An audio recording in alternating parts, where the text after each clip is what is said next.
अभी आ रही राहुल की यात्रा, रूट पर चढ़ा सियासी पारा, बीजेपी के निशाने पर राहुल, यात्रा से पहले बयानों की रैली।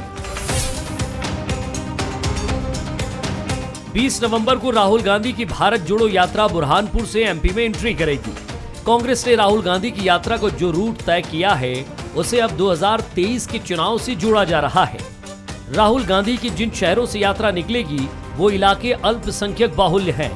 तो क्या कांग्रेस यात्रा के जरिए अल्पसंख्यक वोटर्स को लुभाने का काम करेगी? ये सवाल अपनी जगह है, लेकिन बीजेपी ने राहुल की यात्रा के रूट को लेकर आरोप लगाए हैं और इसे सीमी और पीएफआई से जोड़ा है। यदि हम देखें पूरे राहुल गांधी के रूट को, एक तो दिग्विजय सिंह ने बनाया ऐसा दिखता है, और बुरहानपुर, खंडवा, खरगोन, उज्जैन, आगर मालवा, सुसनेर, ये सब बहुत सेंसिटिव एरियाज़ हैं और अधिकांश सिमी पीएफआई के एक्टिविस्ट यहीं से पकड़े गए हैं और यहीं बहुतायत मात्रा में स्लीपर सेल हैं। तो क्या इनकी मदद लेने के लिए या चुनावी लाभ लेने के लिए, क्योंकि ये एरिया इस प्रकार के हैं। बीजेपी के आरोप से तो ये साफ है कि राहुल गांधी बीजेपी के निशाने पर है। बीजेपी 2023 और 24 को देखते हुए राहुल गांधी को ही टारगेट कर रही है। हालांकि बीजेपी के आरोपों पर कांग्रेस ने भी पलटवार करने में देरी नहीं की। उन्हें पहले अपनी पार्टी का देखना चाहिए कि उनके पार्टी में कभी इस तरह की कोई यात्रा हुई है क्या। वो लोग हर चीज़ को धर्म से जोड़ना चाहते हैं। जब जब देश में चुनाव होते हैं, कहीं राज्यों में चुनाव होते हैं तो जातिवाद की बात करते हैं, धर्म की बात करते हैं। आज अगर राहुल गांधी जी की यात्रा उन्होंने कन्याकुमारी से लेकर श्रीनगर तक शुरू करी है, तो जनता का जो भीड़ आ रही है उनके साथ मिलने से और जो इंटरेक्शन उनका देश की जनता के साथ हो रहा है, उसको देखकर भारतीय जनता पार्टी बौखला गई है। इसी तरह के वक्तव्य ये लोग देते रहते हैं। राहुल की यात्रा बुरहानपुर, झाबुआ, अलीराजपुर, बड़वानी, खरगोन और धार से गुजरेगी। कांग्रेस राहुल गांधी की यात्रा को लेकर उत्साहित नजर आ रही है। यकीनन 2023 के पहले राहुल की यात्रा कांग्रेस के लिए कई मायनों में अहम होगी। हालांकि बीजेपी ने भी राहुल को टारगेट करते हुए उन्हें घेरना शुरू कर दिया है, या यूं कहें कि बीजेपी कांग्रेस पर राहुल गांधी को निशाने पर लेकर उस पर मनोवैज्ञानिक दबाव बनाना चाहती है। नमस्कार, मैं हूं शरद द्विवेदी और आज का हमारा मुद्दा है राहुल रूट और राजनीति। निश्चित तौर पर देश की राजनीति में यात्राओं का अपना बड़ा महत्व है, भारतीय जनता पार्टी के लिए तो खास तौर पर, क्योंकि आडवाणी जी की जो अयोध्या यात्रा थी उसने अपना एक अलग ही इम्पैक्ट छोड़ा और एक तरह से आप कहिए कि बीजेपी को शीर्ष पर पहुंचाने वाली एक यात्रा के तौर पर भी समीक्षक मानते हैं कि उसका बहुत बड़ा हाथ रहा। और अब राहुल गांधी निकले हैं यात्रा पर और यात्रा को दक्षिण भारत में जो रिस्पांस मिला है उसको लेकर दावा ये है कि बड़ा ज़बरदस्त रिस्पांस है। और जिस उद्देश्य के लिए राहुल गांधी निकले, यात्रा को नाम भले ही दिया गया हो भारत जोड़ो यात्रा, लेकिन निश्चित तौर पर ये यात्रा कांग्रेस के खिसकते जनाधार को मजबूत करने और फिर से पटरी पर लौटाने की यात्रा है।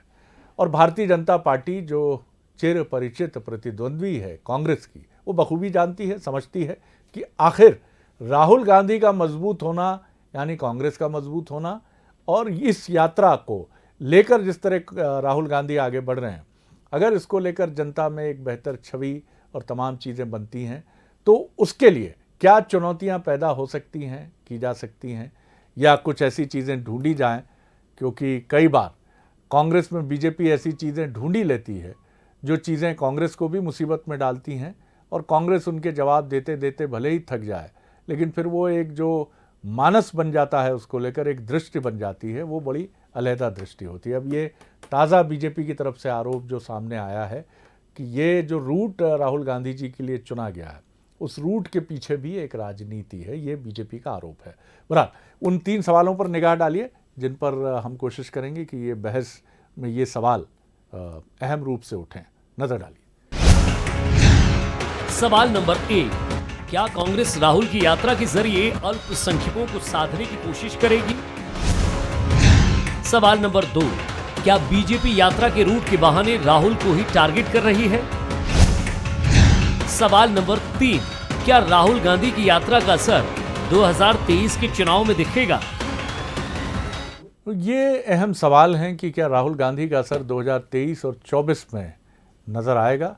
क्या राहुल को इसीलिए टारगेट किया जा रहा है, या राहुल गांधी की ये जो यात्रा है ये उन इलाकों से निकल रही है, क्योंकि एक जो नज़रिया सामने आया है और जिसको लेकर बीजेपी भी सशंकित भी है और चौकन्नी भी है, वो ये कहा जा रहा है कि कांग्रेस अपने खिसकते जनाधार को मजबूत करने के लिए दलित मुस्लिम इक्वेशंस पर काम कर रही है, जिसमें ट्राइबल भी उसका एक, क्योंकि ट्राइबल पूरी तरह से कांग्रेस से नहीं छिटका है, इसलिए आदिवासी का साथ और मजबूत करने की कोशिश कांग्रेस की है।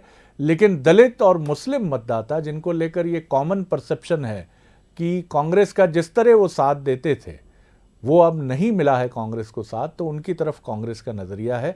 तो क्या मध्य प्रदेश के उन इलाकों से गुजर रही है, जैसा बीजेपी का आरोप है, राहुल गांधी जी की यात्रा, जहां अल्पसंख्यक मतदाताओं की संख्या खासी है, चाहे बुरहानपुर की बात करें, खंडवा की बात करें, उज्जैन की बात करें, या मालवा के उन रीजन्स की बात करें जहां मुस्लिम आबादी की संख्या ठीक ठीक है या अच्छी खासी है। आज इसी पर हम बात करेंगे। जो मेहमान हमारे साथ हैं उनसे मिल लीजिए। भोपाल स्टूडियो में मेरे साथ हैं मनोज सैनी, हमारे एग्जीक्यूटिव एडिटर, पॉलिटिकल एडिटर, बहुत स्वागत है। पूर्व सांसद बीजेपी के सीनियर लीडर चिंतामणि मालवीय जी हमारे साथ हैं, उनका बहुत स्वागत है। और कांग्रेस के सीनियर लीडर, वरिष्ठतम नेता बल्कि पूर्व सांसद प्रताप भानु शर्मा जी भी अपनी बड़ी स्नेहिल मुस्कान के साथ, इस दौर में इस तरह की मुस्कुराहट बहुत आश्वस्त करती है, जिसमें एक निश्चलता तो नजर आती है। मैं ये नहीं कहूँगा कि मालवीय जी की मुस्कुराहट में निश्चलता नहीं है, बिल्कुल रेसिप्रोकेट करते हैं वो उसको, तुर्की पर तुर्की जवाब देते हैं। जी जी बोलिए भानु साहब, पहले आप ही बोल लीजिए। जी जी प्रताप भानु जी बोल लीजिए, आपका कमेंट सुन नहीं पाए हम। जी नहीं, मैं ये कह रहा हूँ कि मालवीय जी भी ऐसे ही मुस्कुराते हैं, बहुत ही पॉजिटिव विचार के वाह वाह, पर आपका प्रमाणीकरण हो गया सर, उसके बाद क्या शेष रह जाता है, क्योंकि विपक्ष का एक मजबूत नेता अगर अपने युवा प्रतिद्वंदी मित्र की तरफ इस तरह की एक रिमार्क के साथ सामने आता है तो बहस सार्थक हो गई। बरा मनोज, मुझे बताइए कि किस तरह से आप देखते हैं इस एलिगेशन को। क्या राहुल इन 15-16 दिन, क्योंकि वो महू भी जाएंगे, जो लेटेस्ट अपडेट है, अंबेडकर साहब की जन्मस्थली महू पहुंचेंगे वो, और वहां जाकर भी अपने श्रद्धा सुमन अर्पित करेंगे, प्रणाम करेंगे, बातें होंगी। तो जो एक बात समझ में आ रही है कि वो भी उसका राजनीति है, तो राजनीति अपनी जगह है, लेकिन दोनों तरफ से चीज़ें चलेंगी। कांग्रेस का नज़रिया होगा कि दलित और अल्पसंख्यक मतदाताओं पर उसकी निगाह बनी रहे, और बीजेपी की कोशिश होगी कि वो ऐसे मसले उठाकर राहुल गांधी और कांग्रेस को घेरने की कोशिश करे। देखिए, बीजेपी इसमें माहिर भी है, और जब इस तरह के कोई बात होती है तो बड़े ही अलग तरह से बीजेपी हमलावर होती है। अब राहुल गांधी यदि मध्य प्रदेश में आ रहे हैं तो दौर वही है, 2023 का है। बात भले भारत जोड़ की हो रही है, लेकिन चुनाव के पहले कैसे ज़्यादा से ज़्यादा लोगों को अपने साथ जोड़ा जाए, तो हर वर्ग पर राहुल गांधी का ध्यान है, इसीलिए वो महाकाल भी जाएंगे, जिसकी चर्चा हम पहले भी कर चुके हैं। लेकिन निश्चित रूप से जब बात अल्पसंख्यक वर्ग की होती है या किसी अन्य ऐसे वर्ग की होती है, तो ये एक ऐसा वर्ग है जो कांग्रेस के साथ जाता रहा है, भारतीय जनता पार्टी से छिटका है। लेकिन अभी हमने कुछ चुनावों में जरूर उत्तर प्रदेश या बाकी अन्य चुनावों में देखे तो कुछ परसेंट खासकर महिला वर्ग बीजेपी के साथ भी जुड़ा है, तो वो चिंता भी कहीं कांग्रेस के भीतर है, और कांग्रेस इसको समझ रही है। और इसीलिए आप देखिएगा कि जो पूरा रूट यदि हम देखते हैं, जब मध्य प्रदेश में वो प्रवेश करेंगे तो बुरहानपुर से शुरुआत होगी, फिर बुरहानपुर होते हुए खंडवा आ जाएंगे, खंडवा से होते हुए फिर उज्जैन, धार, और फिर खरगोन की तरफ भी वो जाएंगे। वो ये सब वही क्षेत्र है जो आदिवासी क्षेत्र है, या फिर हम बात करें अल्पसंख्यक वर्ग का क्षेत्र है। और खासकर जब जिस तरह के आरोप भारतीय जनता पार्टी की तरफ से लगाए जा रहे हैं, ये घेरने की कोशिश है, पीएफआई की बात हो जाती, सिमी की बात हो जाती, ये भी सच है, इस बात से इनकार तो नहीं किया जा सकता कि ये वो क्षेत्र है जहाँ से लगातार सफदर नागौरी उज्जैन के पास महिदपुर के रहने वाले थे, वहाँ से निकला और वो सिमी का पूरा एक गढ़ बन गया। फिर उसमें बुरहानपुर भी जुड़ा, खंडवा भी जुड़ा, और समय समय पर यहाँ ऐसी चीज़ें होती भी रही,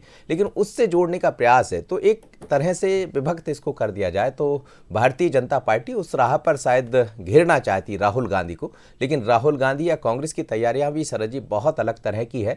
एक चीज और कहीं चिंता बढ़ा रही होगी कांग्रेस को, क्योंकि जयस ने ताल ठोंक दी। जयस ने ये कह दिया कि हम इस बार अलग जा सकते हैं। अभी अभी एक बड़ी कुक्षी में महापंचायत हुई जैस की, जिसमें ये तय किया गया कि हम कांग्रेस के साथ नहीं जाएंगे। कमलनाथ पहले कह चुके कि जैस हमारे साथ काम करेगा, तो ये भी एक चिंता है। तो अब उस बीच में एक नए वर्ग को कैसे अपने साथ जोड़ा जाए, तो हमें लगता है राहुल गांधी उसी लाइन पर आगे बढ़ने जा रहे हैं, और बहुत ही अलग तरह से, क्योंकि 3 नेताओं का एक पूरा प्रतिनिधिमंडल समझने पहुंच रहा है कि यात्रा। कह सकते हैं कि राहुल गांधी के आगमन के पहले बीजेपी ने आरोपों की तोप से सलामी तो नहीं कहूंगा मैं, लेकिन चुनौती दे डाली है। आरोपों की तोप का मुंह जो है वो राहुल गांधी साहब की तरफ और कांग्रेस की तरफ मोड़ने की कोशिश करते हुए ये कह दिया है कि आप आइए, इस्तकबाल के लिए, स्वागत के लिए हम पूरी तरह से तैयार हैं, और आरोपों की फहरिस्त हम एक एक करके जारी करेंगे, जो कि राजनीति का हिस्सा है। बिल्कुल, इसलिए वो कह भी रहे हैं कि स्वागत है राहुल गांधी का, लेकिन स्वागत के बीच में किस तरह से स्वागत करना, उसके तीर तर्कस में तैयार कर लिए गए कि अब कैसे धीरे-धीरे। मालवीय जी काफी मुस्कुरा रहे थे, और निश्चित तौर पर उनके पास भी कोई फहरिस्त होगी राहुल गांधी जी के लिए। जी मालवीय साहब, किस तरह देखते हैं आप ही की पार्टी से सामने आए इस एलिगेशन को, और क्या इसमें आप ऐड करेंगे कि क्या इस तरह के और बड़े अभियोग और राहुल गांधी जी और कांग्रेस को घेरने की, घेराबंदी की कोशिश? जी, दुर्भाग्य है कि एक इस तरह की लंबे कारनामों के कारण और जिस तरह का कृत्य कांग्रेस पार्टी के रहे हैं, उससे ये आशंका बनती है कि कांग्रेस अगर अल्पसंख्यक, जहां एक मार्जिनल रूप में एक अच्छी संख्या में कहें कि अल्पसंख्यक हैं या वो है, तो वहां से अगर यात्रा निकलती है तो ये आशंका आ जाती है। तो ये बहुत दुर्भाग्यपूर्ण है कि क्यों कांग्रेस की ऐसी स्थिति बन गई। ये कांग्रेस को आत्मचिंतन करना चाहिए, क्योंकि उसके सारे कृत्य, सारे काम और जिस तरह के कानून उन्होंने बनाए, जिस तरह के बयान उनके लोग देते हैं, जिस तरह का वो अंदर कहते हैं कि नहीं नहीं हम तो मुसलमानों की पार्टी है, बाहर कहते हैं नहीं नहीं हम तो जो है सेकुलर हैं। कांग्रेस ने ऐसा कभी कहा नहीं मालवीय जी कि मुसलमानों की पार्टी है, ऐसा कभी कहा नहीं। ना एक वीडियो भी है परसेप्शन आप कह सकते हैं, जिसमें वो कहते हैं कि नहीं हम तो भाई, ये तो उन्होंने बल्कि पब्लिकली कहा है कि कांग्रेस तो मुसलमानों की पार्टी है। तो खैर अब मैं उस पर नहीं जा रहा हूँ, इतनी हल्की बात करने का कोई औचित्य नहीं, लेकिन ये रियलिटी है। जिस बिंदु को आपके ध्यान में लाना चाह रहा हूँ कि कांग्रेस की छवि अगर ऐसी हो जाती है तो कांग्रेस को बहुत आत्मचिंतन की जरूरत है कि क्यों वो सबकी पार्टी नहीं है, केवल एक वर्ग विशेष की पार्टी से समझा जाता है। तो ये आत्मचिंतन कांग्रेस को करना चाहिए। जहां तक राहुल गांधी जी की यात्रा का विषय है, मैं उसको बहुत गंभीरता से नहीं लेता।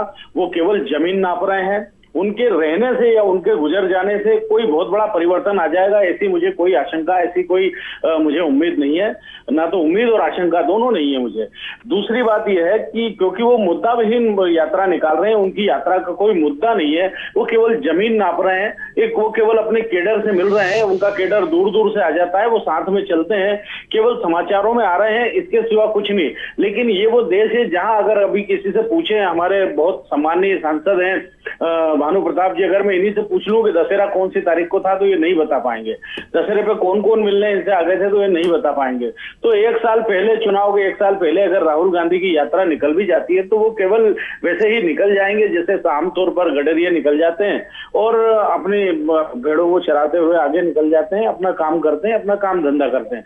इससे ज्यादा इस यात्रा का कोई महत्व मैं नहीं मानता, क्योंकि राहुल गांधी जी कोई असर जनता पर नहीं छोड़ते हैं। लेकिन अगर कांग्रेस की छवि ये बनी है कि उसको जो कुछ भी करती है तो उसे यह समझा जाता है कि वो मुस्लिम बहुल एरिया से इसलिए निकल रही है, तो कहीं ना कहीं ये बहुत सोचनीय विषय है। लेकिन मालवीय जी, ये आग्रह ज़रूर है कि आप बहुत आपने जिस तरह से तमाम बिंदुओं को रखा है, लेकिन विपक्ष के मजबूत नेता, भले ही आप माने ना माने, लेकिन जिस तरह की होल्डिंग्स लेकर राहुल गांधी आगे बढ़े हैं, मुझे लगता है कि उसको देखना, उसका विश्लेषण करना और उसको नज़रअंदाज ना करना, और उसके लिए ऐसे शब्दों का प्रयोग भी ना करना।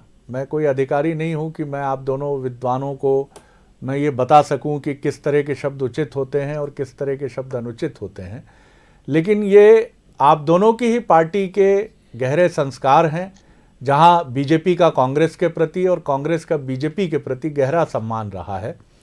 तो मेरा ये आग्रह ज़रूर रहेगा कि दुश्मनी जमकर करें, लेकिन ये गुंजाइश रहे, जब भी दोस्त बने तो शर्मिंदा ना हो, और इसी जमीन पर एक और शेर सुन लीजिए। मैं बिल्कुल भाषा की शालीनता ये मेरा स्वभाव है और मेरे शब्दकोश में ऐसी कोई कमी नहीं है कि मैं, लेकिन मुझे ऐसा लगता है कि जिस निरपेक्ष भाव से वो निकलते हैं, कोई जनता को सरोकार नहीं होता है, लगभग उसी तरह का प्रकारांतर से ये यात्रा भी निकल रही है। आपके निरीह और निरपेक्ष से मैं सहमत हूं सर।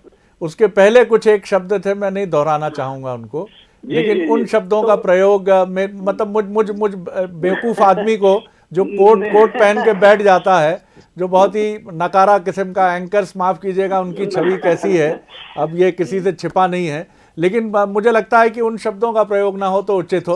प्रताप भानु जी, आपकी टिप्पणी। जी जी देखिए साहब, अभी मैंने मालवीय जी को सुना, चिंतामणि जी को, और लगातार इनके प्रवक्ताओं को भी सुन रहा हूं दिन भर से। इनका भाजपा का, मध्य प्रदेश की भारतीय जनता पार्टी का नजरिया इतना संकीर्ण है कि उस पर कोई टिप्पणी करना ही उचित नहीं है। आज जो भारत जोड़ो यात्रा है 5 राज्यों से निकल चुकी है।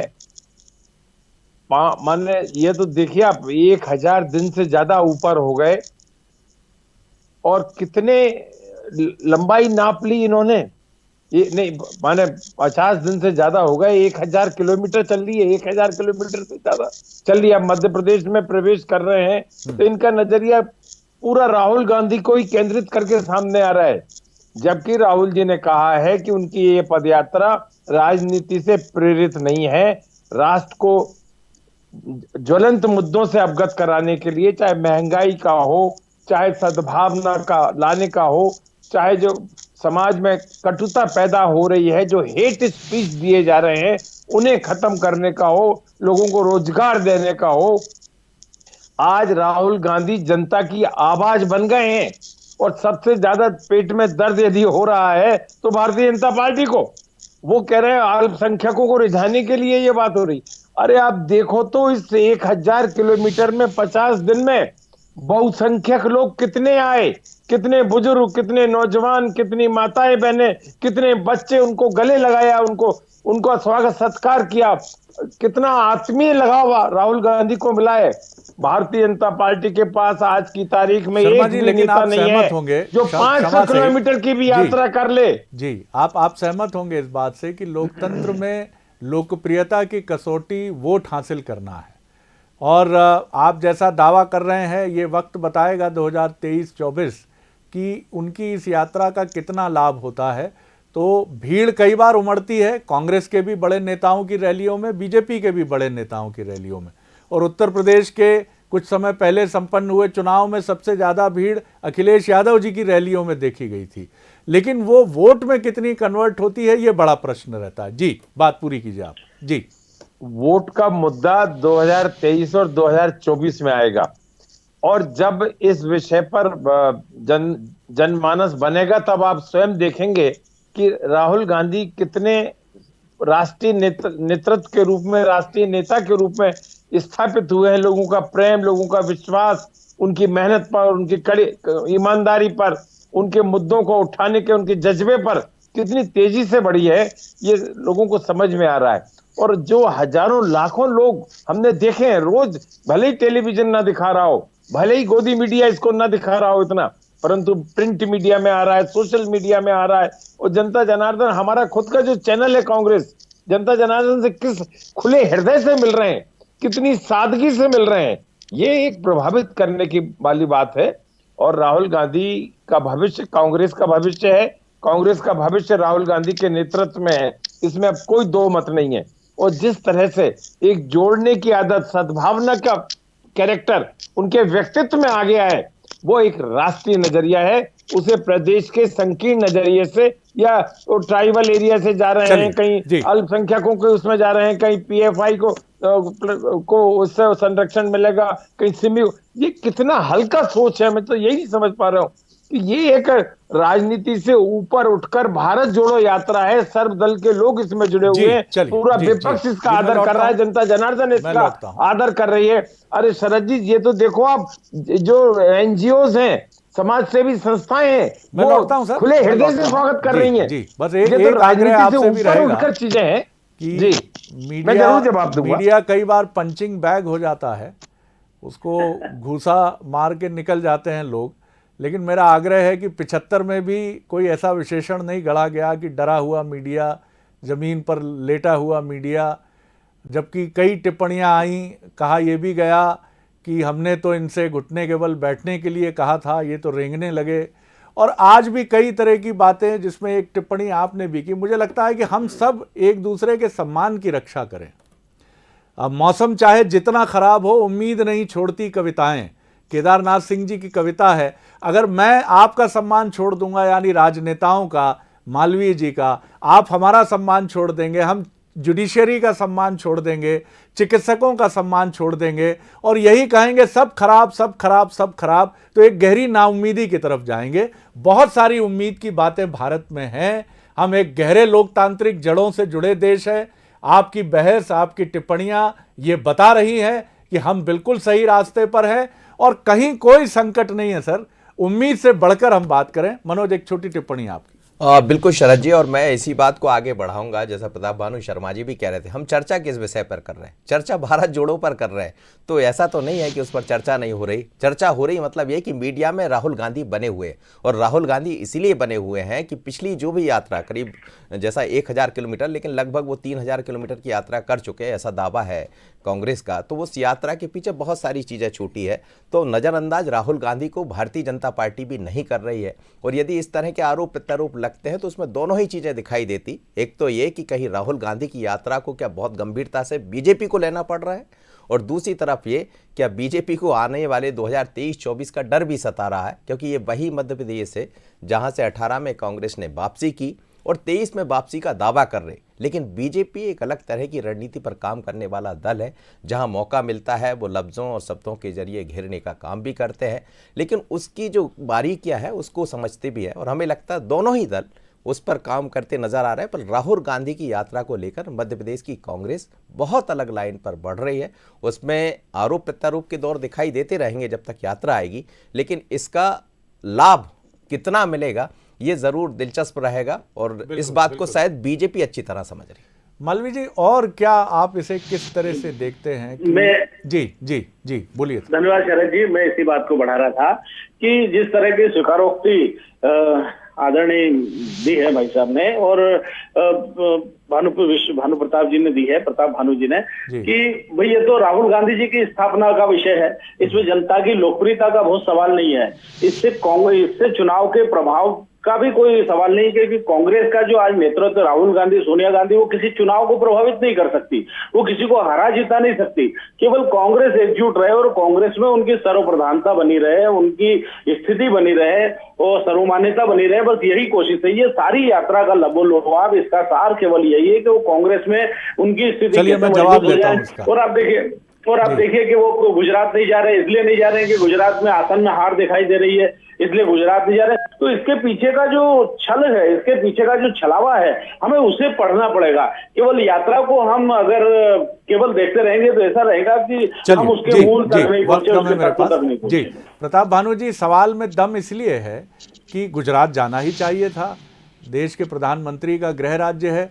दूसरी महत्वपूर्ण बात यह है कि आज अगर शशि थरूर या दिग्विजय सिंह जी, हालांकि ये पार्टी का पूरा लोकतांत्रिक ढंग से निर्वाचित अध्यक्ष हैं खड़गे साहब, लेकिन मानने वाले ये मानते हैं कि आज अगर दिग्विजय सिंह जी होते या शशि थरूर होते तो पार्टी का लोकतांत्रिक स्वरूप और अधिक निखर कर सामने आता।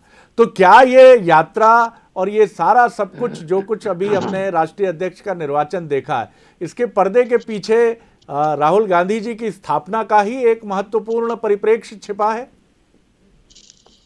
शरद जी, ऐसा बिल्कुल नहीं है। और जिस निष्पक्षता से और लोकतांत्रिक तरीके से ये हमारे कांग्रेस पार्टी के संगठन के अध्यक्ष के चुनाव हुआ है, क्योंकि मैं भी 2 प्रांतों का पीआरओ प्रभारी रहा हूं, तमिलनाडु का और मणिपुर का। जिस तरह से आम चुनाव होते हैं, सावधानी पूर्वक एक एक निर्देश के साथ चिन्हित करके वोटर को, वो काम इस चुनाव में किया गया है, पूरी सूची बनाकर। इसलिए ये कहना कि किसी के कहने पर इसका निर्वाचन हुआ, शशि थरूर हो जाते तो ज्यादा बेटर होता। अब लोकतंत्र की प्रक्रिया में यदि सब कार्यकर्ताओं ने, पूरे 9,500 डेलीगेट्स ने अपने वोट के अधिकार से मल्लिकार्जुन खड़गे जी को चुना है, तो उसका आदर हमें पूरी तरह से करना चाहिए, निष्पक्षता का करना चाहिए, डेमोक्रेटिक इस प्रणाली का भी करना चाहिए। किसी दूसरे अन्य दल में तो होते ही नहीं है। और शरद जी, मैं ये भी कहना चाहूंगा कि गोदी मीडिया का शब्द का उपयोग मैंने एक सेक्शन ऑफ प्रेस के लिए, सेक्शन ऑफ मीडिया के लिए करा है, आपको विचलित होने के लिए नहीं करा है। और वो ये भी व्याख्या या ये शब्द भी हमें मीडिया से ही मिला है, हम तो जानते भी नहीं। नहीं छोड़िए सर, उस पे मुद्दे पर आ जाइए आप, छोड़िए इन शब्दों को। जी, हम तो आपसे यही प्रार्थना करते हैं कि एक बहुत राष्ट्रीय मुद्दे पर राहुल गांधी जी सब संस्थाओं को, सब विपक्ष के लोगों को, जनता जनार्दन के बीच में भारत जोड़ो अभियान के लिए निकले हैं। सरकार पर कितना असर पड़ रहा है। चलिए वक्त अब मेरे पास नहीं है। स्वयं बेरोजगारों को सर्टिफिकेट बांट रहे हैं। हम आपको शुभकामनाएं देते हैं राहुल गांधी जी की यात्रा के लिए, और बीजेपी को भी शुभकामनाएं देते हैं कि वो विरोध की अपनी शक्ति के साथ आगे बढ़े।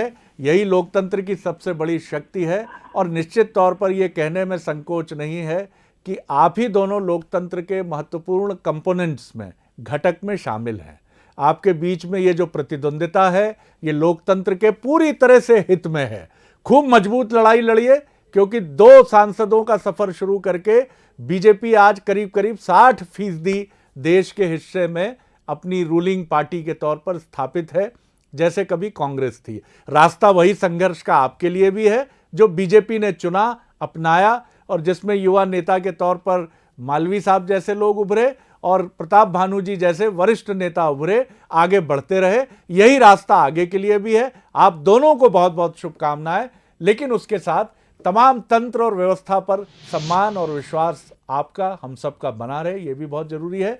बहुत शुक्रिया। आगे देखिए छत्तीसगढ़ आज का मुद्दा, टकराव। नमस्कार।